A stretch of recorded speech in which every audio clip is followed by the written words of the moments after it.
Hello student, good morning to all of you. Today we are going to start a new chapter for class 10, that is linear equation in two variable, है ना।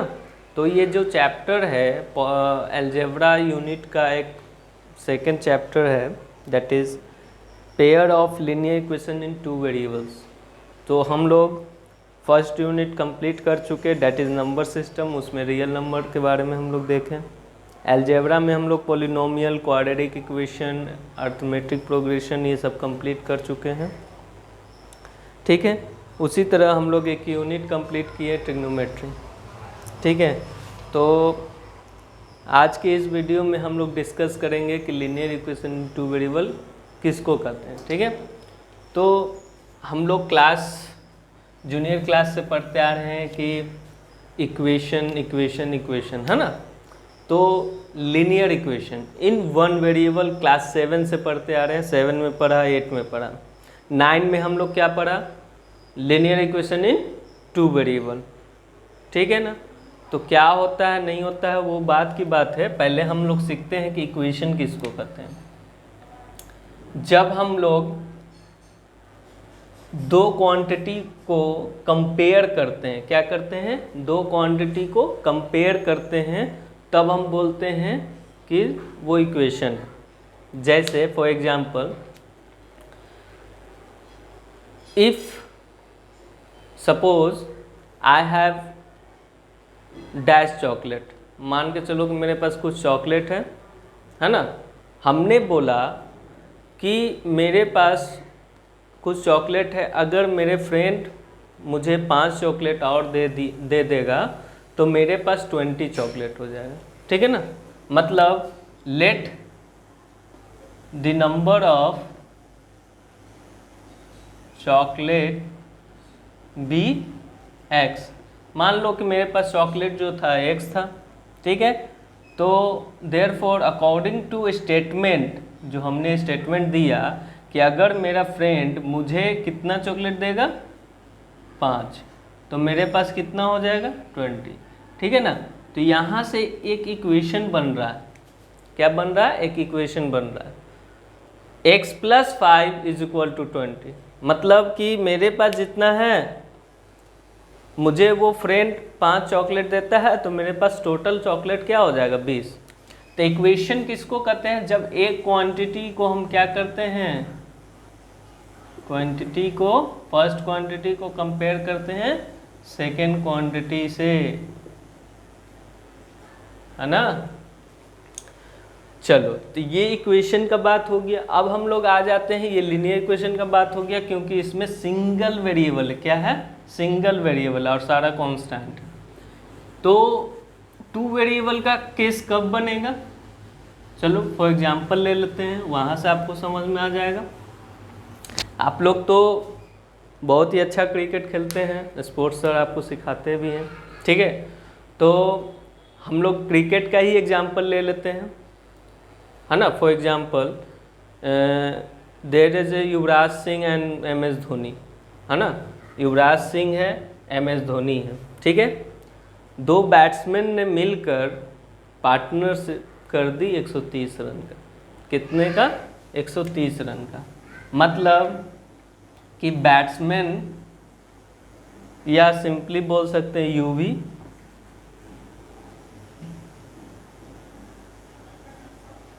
UV and MS Dhoni, दोनों ने मिलकर जो पार्टनरशिपिंग किया वो कितना का किया, 130 का।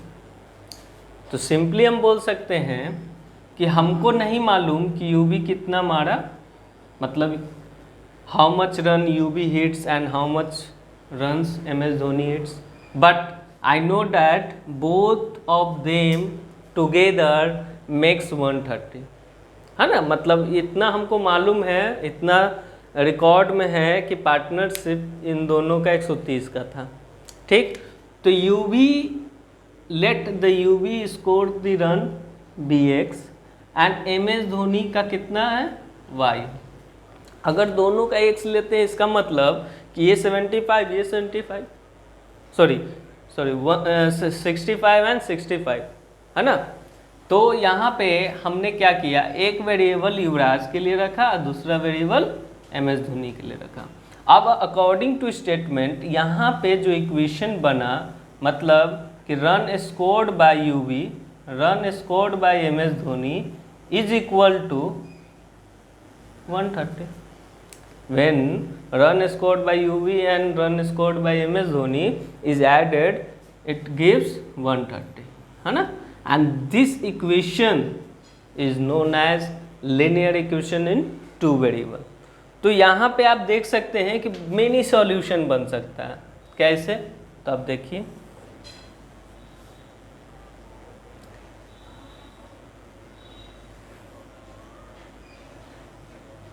ये x है, y है और ये टोटल हमको मालूम है 130 होगा, है ना। तो मान के चलो कि पार्टनरशिपिंग है, तो पार्टनरशिपिंग में ज़रूरी नहीं है कि रन बनाएगा ही। ऐसा भी हो सकता है कि UV अगर 0 स्कोर करता है तो ऑटोमेटिक MS धोनी 130 मारा होगा, तब ना ये सम होकर 130 होगा। उसी तरह 130 अगर युवराज सिंह बनाया तो MS धोनी 0 बनाया होगा, ये भी 130 होगा। ठीक, ऐसा भी कंडीशन हो सकता है कि ये 65 बनाया हो, ये 65 बनाया, 130 हो गया। ऐसा भी कंडीशन हो सकता है कि ये 10 रन बनाया हो, ये 120 रन बनाया हो, ऐसा भी हो सकता है 120, ये 10, है ना। तो ऐसा बहुत सारा सॉल्यूशन आपके पास होगा। इसलिए बोला जाता है कि linear equation in two variable are having many solution, या बोल सकते हैं इनफाइनाइटली सॉल्यूशन, इन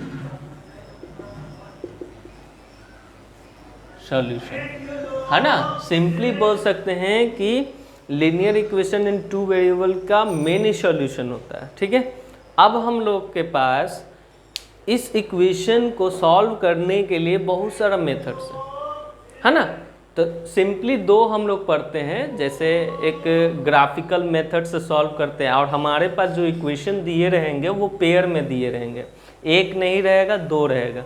जैसे एक ये है, एक और इक्वेशन रहेगा, तब हम लोग को सॉल्व करना रहता है। ठीक है, अब यहाँ पे बात आती है कि linear equation in two variables का जो पेयर दिया हुआ है उसको दो मेथड्स क्या क्या हैं। तो पहला है ग्राफिकल मेथड, दूसरा है अलजेब्रिक मेथड। ठीक, तो ग्राफिकल मेथड्स को हम लोग बाद में डिस्कस करेंगे। अभी हम लोग जो डिस्कशन करेंगे इस वीडियो में, डेट इज अलजेब्रिक मेथड्स।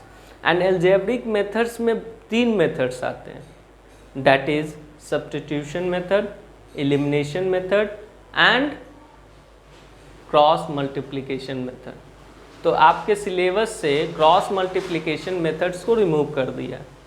ठीक है, फिर भी हम लोग डिस्कस करेंगे, हम लोग को सीखना है। ठीक है ना, कि डिफरेंट मेथड्स क्या होते हैं। एग्जाम में नहीं आएंगे अलग मैटर, ठीक है ना, लेकिन हम लोग को जानना है कि क्रॉस मल्टीप्लिकेशन मेथड्स क्या होते हैं, कैसे उससे हम इक्वेशन को सॉल्व कर सकते हैं। तो सबसे पहले हम लोग जनरल फॉर्म देख लेते हैं। क्या देख लेते हैं? जनरल फॉर्म किसका? Linear equation in two variable का। ठीक है, तो जनरल फॉर्म क्या है? General form of linear equation, linear equation. ठीक है, तो ये होता है जैसे ax plus by plus c is equal to 0। This is the general form of linear equation in two variable, in variable x and y बोल सकते हो, जिसमें वेरिएबल हमारा x एंड y के फॉर्म में। ठीक है ना, u एंड v के फॉर्म में भी हो सकता है, जैसे a u plus b plus c is equal to 0। Condition है कि a b c real number हो सकता है। ठीक है, a b c are the real number, है ना। और ये भी बात हो सकती है कि a is not equal to 0, b is not equal to 0। अगर a के जगह पर आप 0 रख देते हैं तो ये पूरा पार्ट क्या हो जाएगा 0, b के जगह पर आप ये 0 रख देते हैं तो ये भी पार्ट क्या हो जाएगा 0।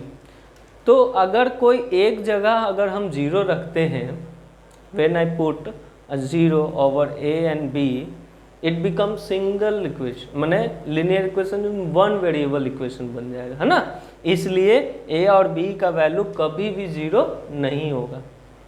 c कैन बी 0, c 0 हो सकता है, ठीक है ना, लेकिन a एंड b कभी 0 के बराबर नहीं होगा, ठीक है। तो ये इक्वेशन हम बोल सकते हैं लीनियर इक्वेशन का जनरल फॉर्म है। तो आपको क्वेश्चन में देखना होगा कि मेरा इक्वेशन इस जनरल फॉर्म के तरह दिख रहा है कि नहीं। अगर नहीं दिख रहा तो आपको फर्स्ट ऑफ ऑल मॉडिफाई करना होगा। मॉडिफाई कैसे करेंगे, तो उसको कैलकुलेट करके, है ना। तो आते हैं मेथड्स पे।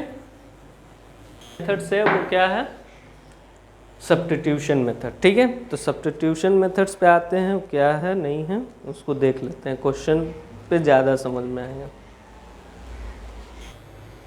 सी we have one method that is algebraic method. Algebraic method में पहला जो मेथड आता है सब्स्टिट्यूशन मेथड आता है, ठीक है। तो इसमें सबसे पहला जो क्वेश्चन होगा आपका इस टाइप का होगा कि solve for x and y, ठीक। एक्स एंड वाई का वैल्यू निकालना। तो आपके पास pair of linear equation two variable दिया रहेगा, जैसे 2x plus y is equal to 7 and here we have 4x minus 3y plus 1 is equal to 0। अब सिंपली यहाँ पे हम लोग कंपैरिजन कर सकते हैं। क्या कर सकते हैं, कंपैरिजन कि जनरल फॉर्म के जैसा है कि नहीं, ठीक है ना। तो है a के जगह पर 2 है, b के जगह पर 1 है, c के जगह पर -7 है। -7 क्यों हुआ, क्योंकि इधर लाएंगे 0 के बराबर करेंगे ना।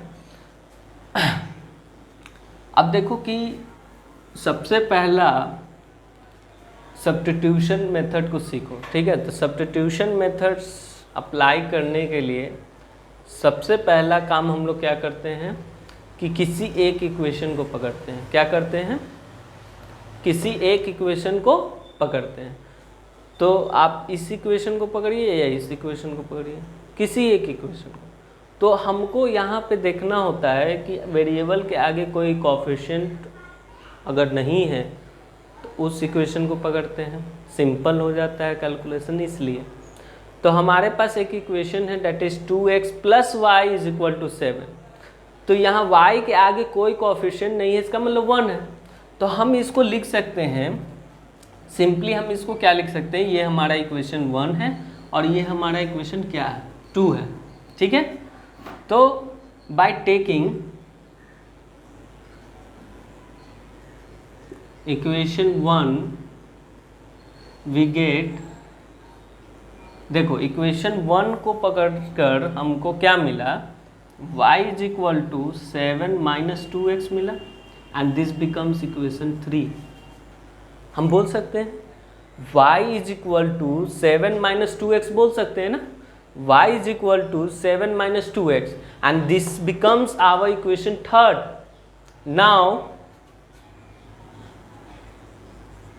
हम यहाँ पे एक बात बोल सकते हैं, putting the value of equation 3 in 2, या सिंपली बोल सकते हैं putting the value of y in equation 2, बोल सकते हैं ना।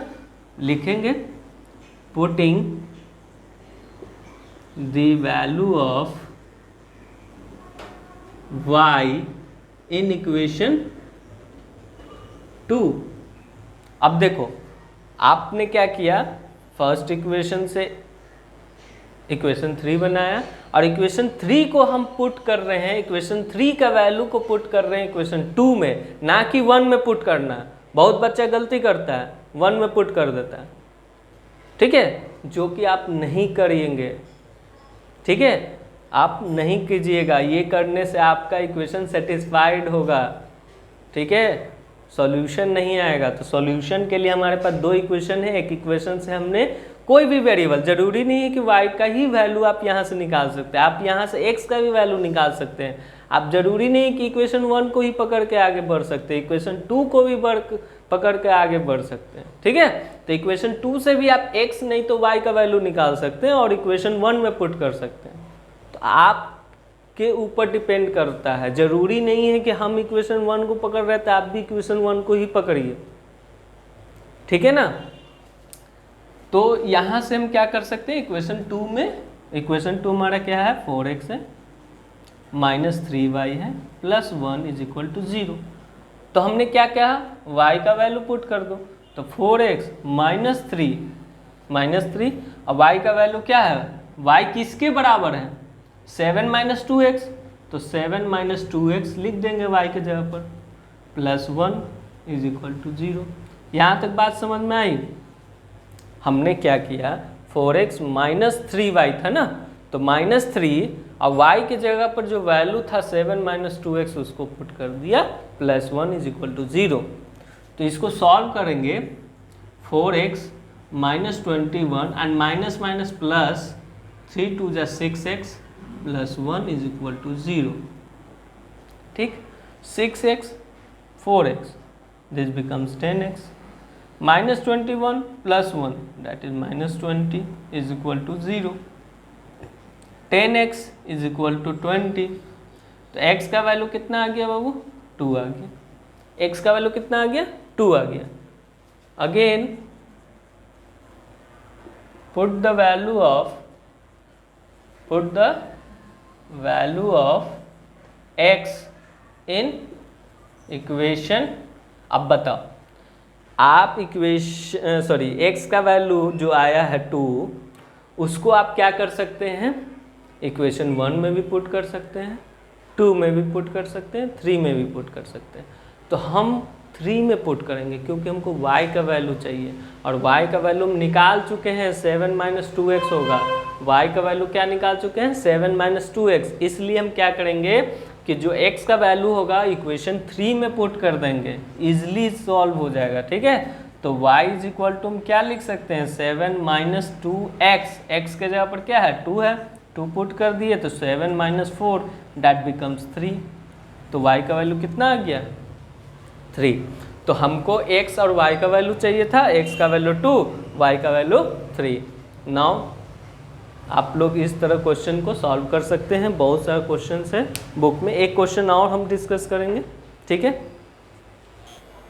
सी we have another pair of linear equation 2 variable in x and y। तो इसमें भी हमको क्या निकालना है, x एंड y का वैल्यू निकालना है। तो सबसे पहले हम क्या करेंगे, इसको चेक करेंगे कि ये जनरल फॉर्म जैसा दिख रहा है कि नहीं दिख रहा है। नहीं दिख रहा है तो इसको जनरल फॉर्म की तरह बना देंगे। बनाने के लिए हम क्या करेंगे, इसको मॉडिफाई कर लेंगे। तो 3 और 2 का एलसीएम लेंगे, कितना आ जाएगा, 6। कितना आ जाएगा, 6।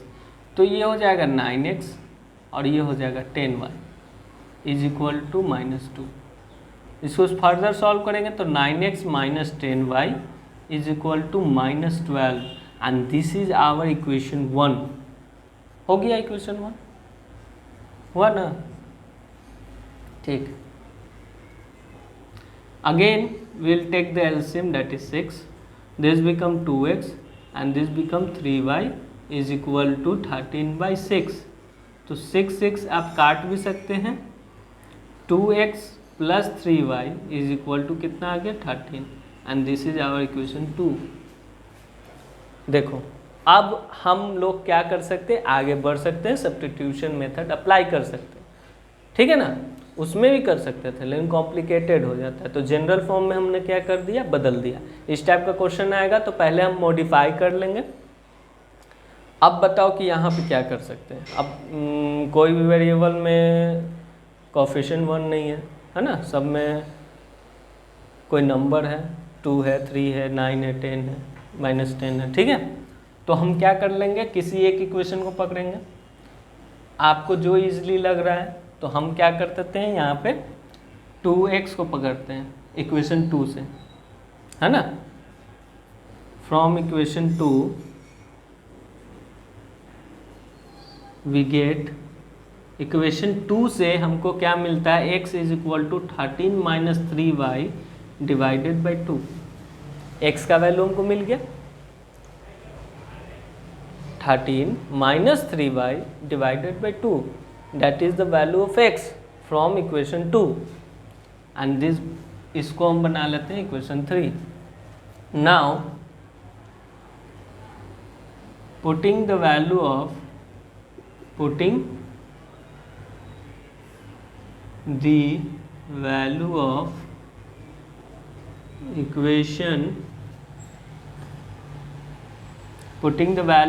x in equation 1। अब देखो 2 से हमने निकाला इसलिए 2 में नहीं पुट कर रहा। Putting the value of x in equation 1, equation 1 में हम पुट कर देते हैं, तो 9x है ना जी, तो 9 इंटू एक्स के जगह पर 13 माइनस 3y डिवाइडेड बाई 2 हो जाएगा, ठीक, माइनस 10y है इज इक्वल टू माइनस 12 है ना। तो इसको फर्दर सॉल्व करेंगे तो ये हो जाएगा 13 9 जा कितना होता है 117, कितना 117 माइनस 9 3 जा 27 y है डिवाइडेड बाई 2 है minus 10y is equal to minus 12। यहाँ तो कोई दिक्कत नहीं। बढ़ते हैं आगे, तो हम क्या कर सकते हैं, यहाँ पे 2 एलसीएम ले लेंगे। क्या ले लेंगे 2 एलसीएम। तो ये तो हमारा एक 117 है, माइनस 27y है, माइनस 20y है, माइनस 20y हो जाएगा ना क्योंकि एलसीएम इसके नीचे 1 है, ठीक है, इज इक्वल टू माइनस 12। इसको सॉल्व करते जाएंगे। ये देखो माइनस 47y हो गया, इधर क्या है माइनस 24 हो गया, 12 2 जा 24 क्रॉस मल्टीप्लाई उधर चला गया तो minus 24 and this goes there minus 170 minus 47y is equal to minus, देखो माइनस 141, ठीक है 141, ठीक है। तो माइनस माइनस कट गया तो y का वैल्यू कितना आ गया 141/47, आई थिंक 1 टाइम्स 3 टाइम्स, तो y का वैल्यू कितना हो गया 3, y का वैल्यू कितना आ गया 3। तो हम क्या करेंगे, इस y का वैल्यू इक्वेशन 3 में पुट कर देंगे, इस y का वैल्यू इक्वेशन 3 में पुट कर देंगे, तो x का वैल्यू कितना आ जाएगा 13 minus 3 into 3 that is 9 divided by 2। तो 13 माइनस 9 डिवाइडेड बाई 2 कितना हो जाएगा 4/2 दैट बिकम्स 2। तो x का वैल्यू कितना आ जाएगा 2, y का वैल्यू कितना आ गया 3। ये हमारा सॉल्यूशन हो गया, ठीक है। तो इस तरह का इक्वेशंस आपके एक्सरसाइज में दिया रहेगा, आपको बनाना होगा। Okay, thank you class, have a nice day.